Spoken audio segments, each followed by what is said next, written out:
जितनी भी माताएं एकादशी का व्रत करती, बहुत ध्यान से सुनना आज की कथा हो। शायद जिंदगी में मिली ना मिली, और ये कथा का रिश्ता तो बहुत ध्यान से सुनना। स्कंद पुराण यहां तक कहती है कि इस कथा के चरित्र को जो श्रवण कर लेता है उसको 26 एकादशी करना भी नहीं पड़ती। इस एकादशी की केवल ये कथा सुनकर ही वो तर जाता है।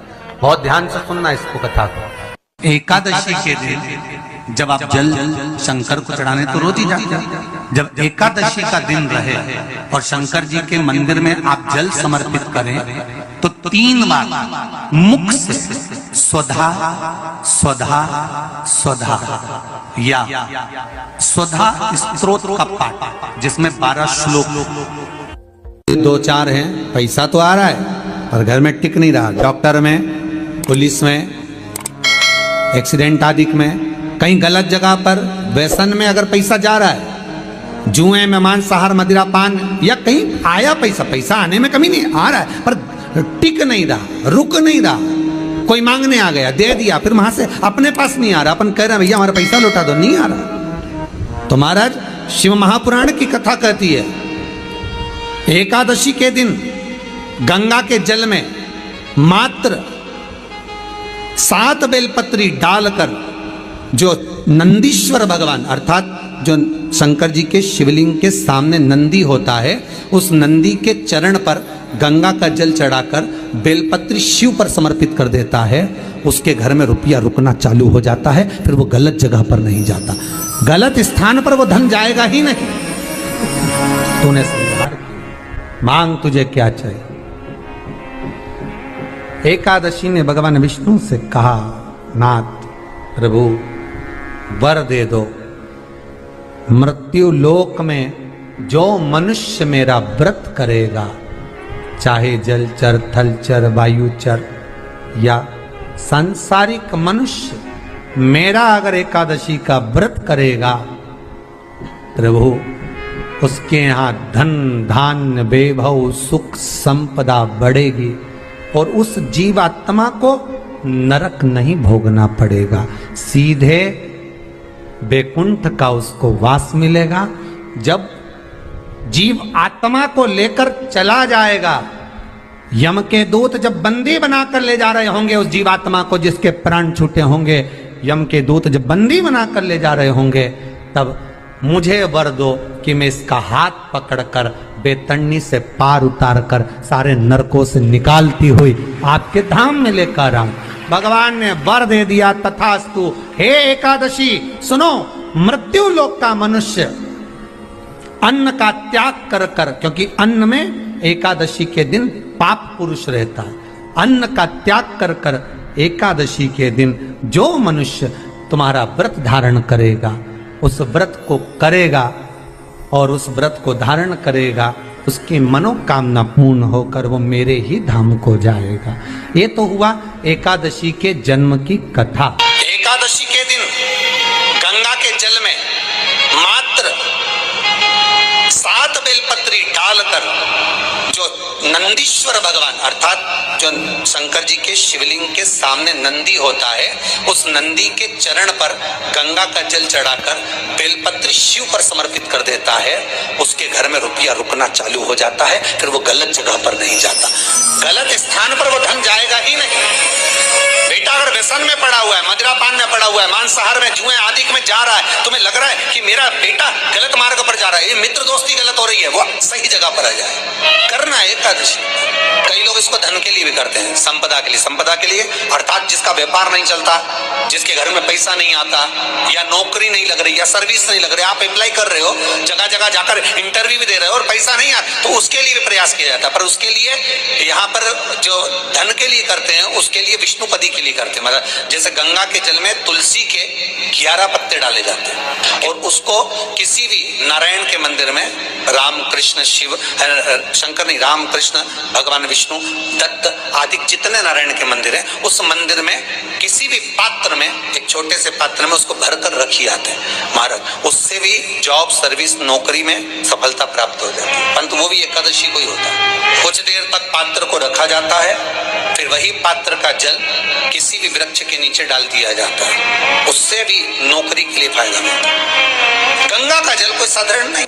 दशमी, एकादशी और द्वादशी, इन 3 तिथियों पर एक रोटी में थोड़ा सा मीठा रखकर सोमक पितृ का नाम लेकर यदि गाय को खिला दिया जाता है तो अगर कोई पूर्वज प्रेत योनि में भी पड़ा हुआ होता है, भटक रहा होता है, जिसको पिंड नहीं मिला, जो अचानक मर गया होता है, अधोगति में चले गया होता है, उस जीव की मुक्ति दशमी, एकादशी और द्वादशी, ये 3 दिन सोमक पितृ का नाम लेकर रोटी में, पूड़ी में मीठा रखकर अगर गाय को खिला दिया जाता है ये 3 दिन तक, तो वो पितृ कभी भटकते नहीं है, उनको मुक्ति प्राप्त हो जाती है, मोक्ष में।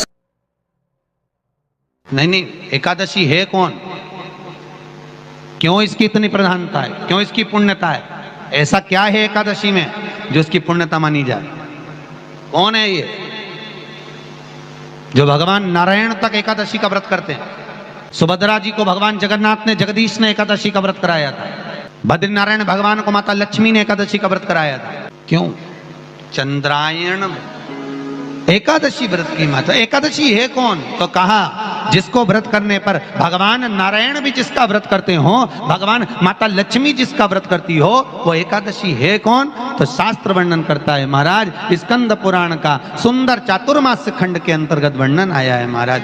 एक बार भगवान विष्णु आनंद में विराजमान थे, पद्मावती और माता लक्ष्मी दोनों उनके पास में विराजी हुई थी। भगवान लक्ष्मी और पद्मावती दोनों बैठी हैं, एक सिर के पास, एक चरण के पास। कुछ समय बाद वहीं पर ब्रह्मदेव का आगमन हुआ और ब्रह्मा जी आगमन पाकर भगवान नारायण पद्मावती से लगकर उठे और उठकर लक्ष्मी की ओर झुके। झुकने पर इन तीनों के समागम से भगवान नारायण के हृदय चित्त से एक कन्या प्रकट हो गई। उस कन्या का नाम एका था। क्या नाम था? एका। अब 10 उसके गुण इतने प्रबल थे, वो 10 गुण उसके बड़े प्रबल थे कि वो एका जिसको निहारती थी उसको संपदावान बना देती थी। सबसे पहला नियम एकादशी व्रत का, सबसे पहला नियम है कि आप जिस दिन व्रत करो उसके एक दिन पहले भक्ति का संचार इस हृदय में कर लो। भक्ति का संचार इस हृदय में कर लीजिए। जिस दिन आप व्रत करो, जैसे एकादशी का व्रत कर रहे हो तो दशमी के दिन शाम का समय जब आवे, रात्रि जब होने लगे, शाम का समय आवे और रात्रि का आप जब भोजन ग्रहण करो तो उस भोजन में कोई ऐसा पदार्थ ग्रहण मत करिए जिस पदार्थ के कारण आपकी एकादशी बिगड़ जाए।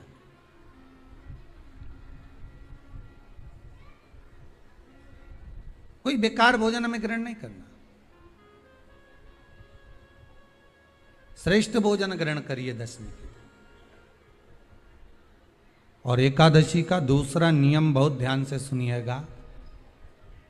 जिस दिन आपकी एकादशी का व्रत हो उस दिन प्रयास करिएगा कि अपने हाथ से किसी भी वृक्ष की कोई पत्ती टूटे ना। अपने हाथ से किसी भी वृक्ष की, पौधे की, किसी भी वृक्ष की पत्ती अपने हाथ से ना टूटे। बहुत ध्यान दीजिएगा महाराज। एकादशी का ये दूसरा नियम है कि अपने हाथ से किसी पौधे की, किसी वृक्ष की, किसी डाली की कोई पत्ती टूटे ना, कोई पत्ती ना टूटे, इसका प्रयास करिए।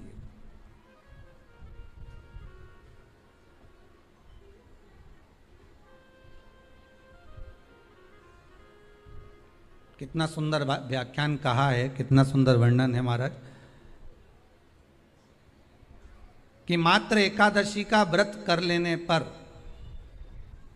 मात्र एकादशी का व्रत कर लेने पर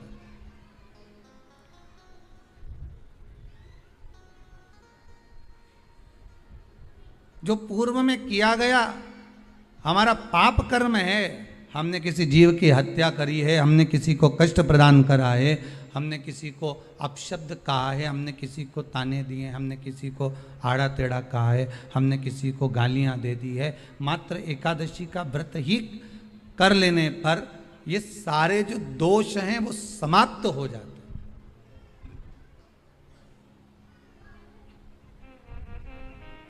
सारे दोष हमारे समाप्ति पर आ जाते हैं।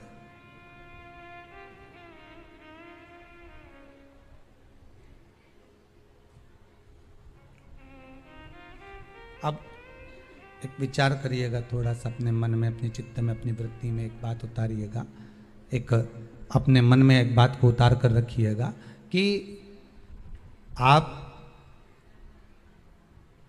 अपने पाप को, अपने पाप कर्म को जिस दिन छिन्न करने वाले हो, समाप्त करने वाले हो, अपने पाप को आप जिस दिन समाप्ति पर लेकर जा रहे हो, तो उसके एक दिन पहले आपको प्रसन्नता होना चाहिए कि नहीं होना चाहिए कि कल मेरा पाप कटने वाला है, कल मेरा पाप समाप्त होने वाला है, जो मैंने पाप कर्म करा है वो समाप्त होगा, जो मैंने पाप कर्म करा है वो कल समाप्त हो जाएगा। तो एक दिन पहले आपके चेहरे पर प्रसन्नता हो कि ना हो?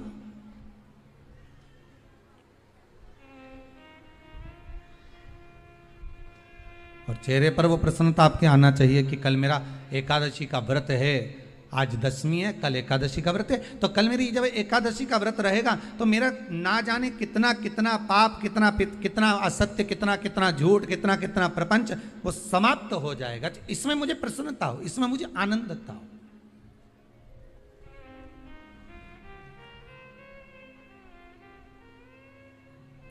तो क्या कहा गया कि प्रयास करिएगा कि एकादशी के दिन कोई वृक्ष की, कोई डाली की, कोई कोपल की कोई पत्ती ना तोड़ी जाए। क्यों?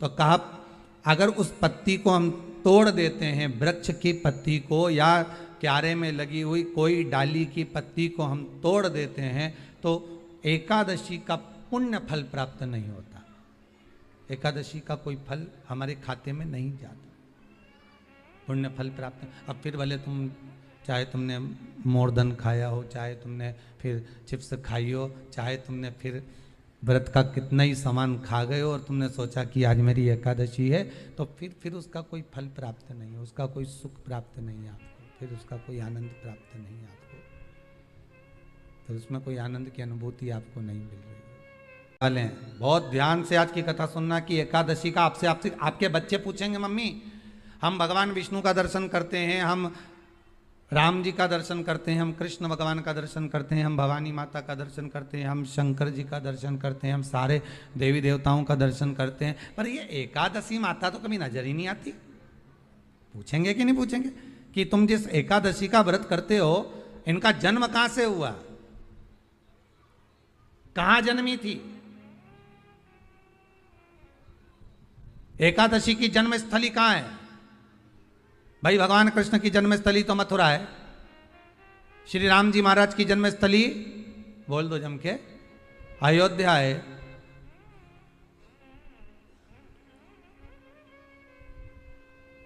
कोई आपसे पूछ ले कि एकादशी की जन्मस्थली कहाँ है तो आधे लोग तो बाल खुजाने में लग जाएंगे कि एकादशी आखिर पैदा कहाँ हुई थी, जन्म कहाँ लिया था, इसका जन्म हुआ कहाँ था, कहाँ जन्मी थी ये?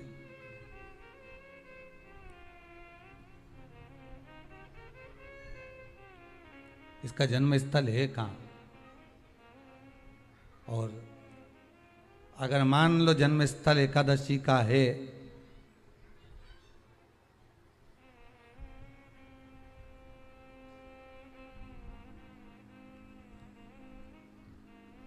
और एकादशी अगर जन्मी है, उसका जन्म हुआ है और दुनिया के लोग इतना व्रत करते हैं, उपवास करते हैं, तो फिर इसका जन्म स्थल कहां होगा? तो कहा इसका जो जन्म स्थल है वो बद्रीनाथ। कहां पर है? बद्रीनाथ। और उस बद्री विशाल में भी एक गुफा जिसका नाम है हेमवती। क्या नाम है? हेमवती। उस गुफा में एकादशी का जन्म स्थल है। बद्री विशाल में हेमवती गुफा जो 12 योजन अंदर प्रवेश करने जितनी है, 12 योजन की गुफा के अंदर, हेमवती के अंदर एकादशी का प्रागट्य हुआ था, एकादशी का जन्म हुआ था।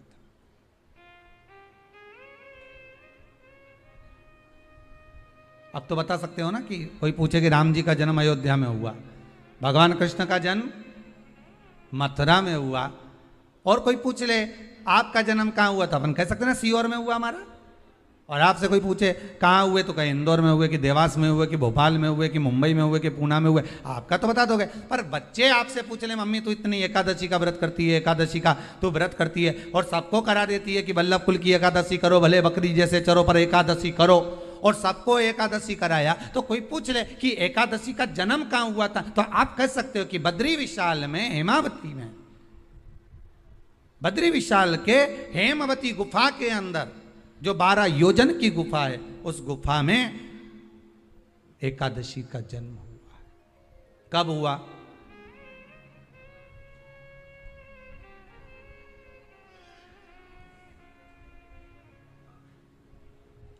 जन्म होने का कारण, राम जी के जन्म होने का कारण था रावण का संहार।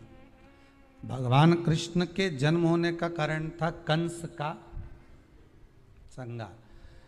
नरसिंह भगवान के जन्म होने का कारण, प्रकट होने का कारण था हिरण्यकशिपु का संहार।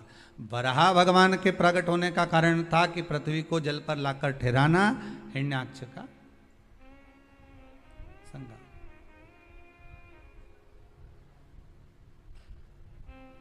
तो फिर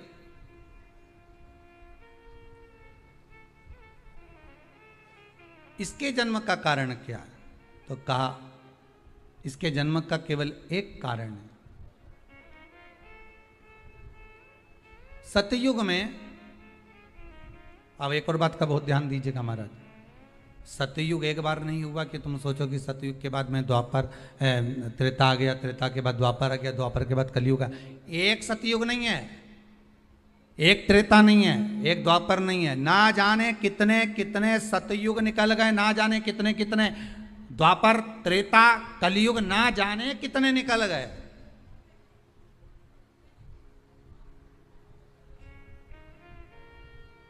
और आप और हम जैसे भी इस पृथ्वी पर ना जाने कितने, अरे जम के तो बोलो, निकल गए। पृथ्वी वहीं की वहीं है, जिस मकान में रहते हो वो मकान भी वहीं की वहीं है, बस कभी कभी एकदम प्लाट हो जाता है, फिर उस पर वापस बन जाता है, फिर क्लीन, फिर बन गया, फिर क्लीन, फिर बन गया। ना जाने कितने कितने कितने कितने जन्म हम ले चुके हैं, और हमारे भी आगे का जन्म कितने जन्म होते रहेंगे। जमीन वहीं की वहीं रह जाएगी और अपन चले जाए, बस वो जगह वहीं रह गई।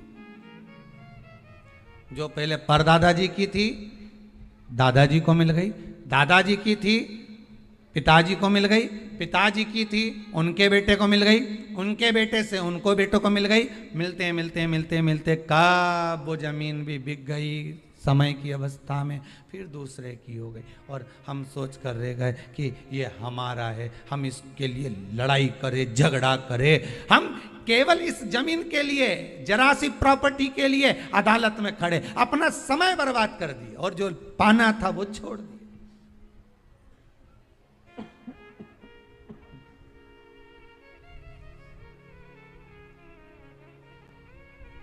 जो पाना था वो छोड़ दिया हमने।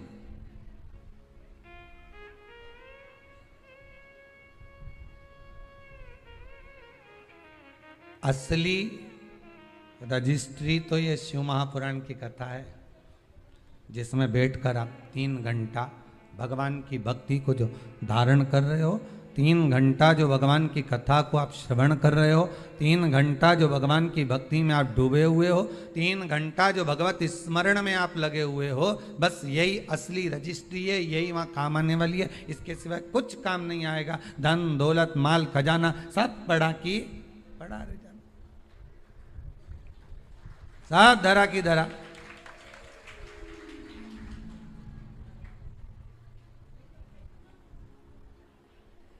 रह गया। वो एक लाइन आप लोग स्मरण करते होंगे, सज धज के जिस दिन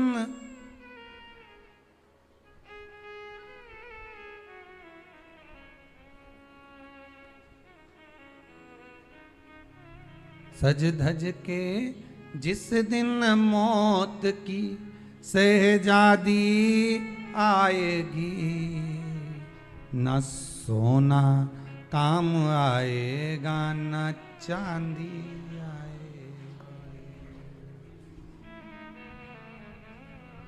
अलमारी में धरा की धरा रह जाएगा, लॉकर में पड़ा की पड़ा रह जाएगा। लॉकर में पड़ा की पड़ा है, अलमारी में धरा की धरा है। कपड़े भी सारे घड़ी बने की बने रहे, कपड़े भी धरे की धरे रह गए और सब पड़ा रह गया। कि छोटा सा तू कितने बड़े अरमान हैं तेरे, मट्टी का तू सोने जैसे मान है तेरे। मट्टी की काया एक दिन मट्टी मिल जाएगी, न सोना काम आएगा न चांदी आएगी, न सोना काम आएगा न चांदी आएगी। सज धज के जिस दिन मौत की शहजादी आएगी, ना सोना काम आएगा ना चांदी आएगी। जिसका बेटा जिसका बच्चा मंद बुद्धि हो, विवेक काम नहीं कर रहा, बुद्धि काम नहीं कर रही, चित्त काम नहीं कर रहा, बहुत चिड़चिड़ा, बहुत उचिष्ट, विवेक काम नहीं कर रहा, बुद्धि काम नहीं कर रही। हां, यहां तक शिव महापुराण की कथा कहती है एक बीमारी होती है जिसमें नसें शरीर की काम करना बंद कर देती है, और वो उस बीमारी का इलाज पूरे बाहर विदेश में भी नहीं है, जिसमें धीरे धीरे धीरे धीरे नाड़ियां नसें बंद होती चली जाती है, पांव हाथ काम करना बंद कर देता है, फिर वाणी कम हो जाती है, नयन दिखना बंद हो जाता है, शरीर बेकार। उसके लिए भी कोई मंद बुद्धि है, उसके लिए भी शिव महापुराण की कथा कहती है हफ्ते 2 हफ्ते में कभी सोमवार के दिन भले मट्टी का बर्तन तुम्हारे घर में नहीं हो, घर में कोरा सा दिया भी हो, कोरा दिया, दिया कोरा मतलब उसमें दीप ना लगा हो, मट्टी का नया दिया, उसमें अगर आपने थोड़ा पानी भरकर रख भी दिया और उसमें गलते गलते वो पानी ज़्यादा नहीं भी बचा, 2 बूंद भी बचा है, और वो 2 बूंद भी अशोक सुंदरी वाली जगह पर चढ़ा है, और वही पानी जिसकी विवेक जिसकी बुद्धि जो मंद बुद्धि कहा जाता है, उसको अगर बेलपत्री के साथ में वो जल की 2 बूंद भी उसको दी जाए तो वो विवेकवान बनता चले जाता, उसकी बुद्धि काम करना प्रारंभ कर। कितना भी मंद बुद्धि हो, पड़ा रहता हो, पड़ा है, मुंह से राल बह रही है, वो बोल नहीं पा रहा, शरीर विग्रह बेकार बिल्कुल, उसके लिए भी ये कार्य करता। शिव पर चढ़ा हुआ मट्टी के पात्र का जल सुख प्रदान करता।